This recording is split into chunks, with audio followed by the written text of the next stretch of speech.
Well, from the Old Pros, we have Ben and Carol here today, and they're going to be talking about two different things. One is coming up in just a few days, next week actually, that they're going to be having their meeting. And Ben, this one is going to be about cold readings, right? Yes, sir. So this is something that, well, actually, I should specify cold readings in American realism scenes. Now, explain that part of it. Well, the American realism is the antithesis of romanticism.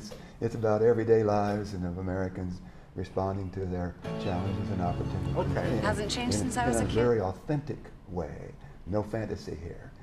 And the whole idea is to, in this case, for the cold readings, to select 2 to 5 minute segments from these stories that I'm going for the punchline every time, and just a minimum amount of setup, and give an actor the part at the start of the meeting. He has a few minutes to prepare. He decides how he's going to portray the pursuit of the objectives and the goals of those characters. And we do like 18 of them at the meeting. We have spaces for 20 actors. Some of them are one-person scenes. Some of them are 5, as many as 5. If they're 5 people, we probably have them longer. But in every case, we're going to have some exciting punchlines and some exciting stories. Now, where do these come from? There are 3 different sources for this one. One of them was a short story by Dennis Johnson, Doppelganger Poltergeist. The second one is a Woody Allen short story from the 70s, The Horror of Mensa. And the third one is a recent appearance of Mrs. Maisel on the Amazon TV series. But all of them actually have something in common. They all could be thought of as happening in 1958. Oh, wow. Because the first one is about what really happened when Elvis went to the Army. And of course, Mrs. Maisel is trying out stand-up in 1958. Right. And The Horror of Mensa is about at that time as well. So how did you come across, especially the other ones I can understand, but the more recent one, the Mrs. Maisel, how do you get the transcripts from that? They're available on the internet. Okay.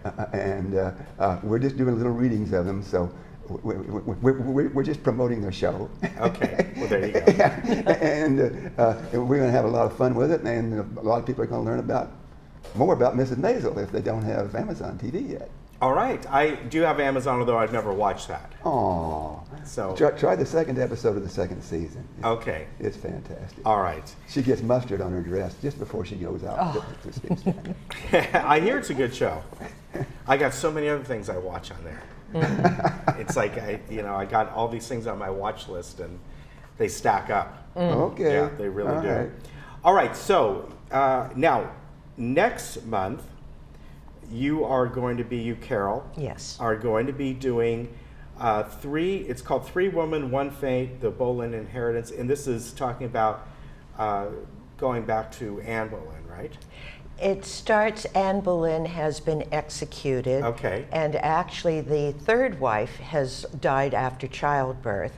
And now we're up to Henry is in a position where he needs to make a political connection because he has created so much havoc in splitting from the church. And you have part of Europe who are the papists, and they're against everything he's done. So now he needs to make a political connection, which will be Anne of Cleves. Okay. From the little German duchy that seems to be the keyhole to Europe. And so this is why he accepts Anne as his next wife, which will be the 4th one. Right. And of course, back then, quite often, that's how they did marry. It was all about political connections and how you bring in, well, look at the Windsors. The Windsors are German. So, I mean, yeah, they are. And that's how, how do we form an alliance with this area of Europe or this particular country or region? That's how it was done back then. Absolutely. Yeah. And I don't have Amazon, I watch Netflix. And so I've been watching all The Crown and The Tudors, which I think is what really triggered me. Yeah. Plus I went to our wonderful village library, and this was on the overflow shelf. Ah, very good. That's where I found The Boleyn Inheritance. Philippa Gregory is the author, and she is a wonderful storyteller, and she does fabulous research. I had read The Other Boleyn Girl, and this one is a follow-up to that. Anne has been executed, as I said. Her sister-in-law, Jane Boleyn, was married to Anne's brother George. Jane, in trying to save herself and distance herself from Anne, who Henry is now furious with, gives testimony against them. So Jane is one of the main characters. We have the three main characters. And I have to say this, I had open auditions and I had I had a lot of really good actresses, but I had three really spectacular ladies who will be presenting the three characters, Jane Boleyn, Anne of Cleves, and Kitty Howard, who is the next wife along the way. Never heard of that one. No, well, that's one of the things Philippa said, is that these were the least known characters in the whole Henry VIII saga. Yeah. So this really fills it in. The book is over 500 pages, and I'm reading it, and each story is so enticing. I said, oh, this would be a great monologue. This would be a great monologue. And I finally figured, I loved it so much, I distilled it down. I went through, I made just trying to keep the story flowing so you have a tale. And what is happening is the key character in all of this is Henry VIII and how he influences each one of these women. That's very interesting. Now, are you basically, like you said, you kind of distilled this down? I distilled it. Is the whole book about these three women, or all of them? It is. It's a series of monologues, and you see the women progress.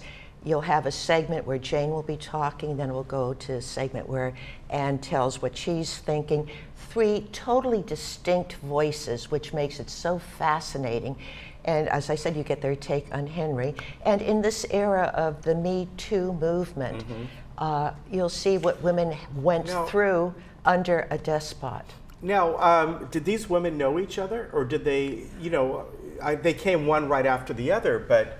They interweave. Jane of Boleyn winds up being a lady in the court. Pardon me. Bless you. She is a lady in the court of Anne Boleyn and becomes her confidant. Okay, all right. Kitty Howard is a relative. The Howards and the Boleyns were, as you said, politically they were interspersed, and Thomas Howard is the uncle to both Anne Boleyn and Kitty Howard. Okay. And he is one of those master puppeteers pulling the strings, putting our girl up in front of Henry VIII. So Kitty Howard is pushed into Anne of Cleves' ladies of court retinue and is seen by Henry. And Henry is not enticed by Anne of Cleves, but he sees this cute little ditzy, oh, look at me, what do I have now character. Yeah. And he, as they say, he gives her a squeeze and she winds up, and a little bit more of a grab, and she winds up with a couple of properties. Okay. Interesting. So that's not going to be till April, though? April. Okay. So the first one, though, is coming up March 14th at Clubhouse 7, and that's the cold readings, and members are free, $3 for guests. And if you want to join them, you can just come by at 4 o'clock. And then the next one is the same time, same place, but it's on April 11th. Yes, April the 11th. Okay, very good. And I want to thank the library, because that's how this came about. And the Old Pros will be sponsoring some readings at the library's book club meetings. All right, very good. Good to see you both. Thank you very Ken. much. Thank you. And we'll be right back.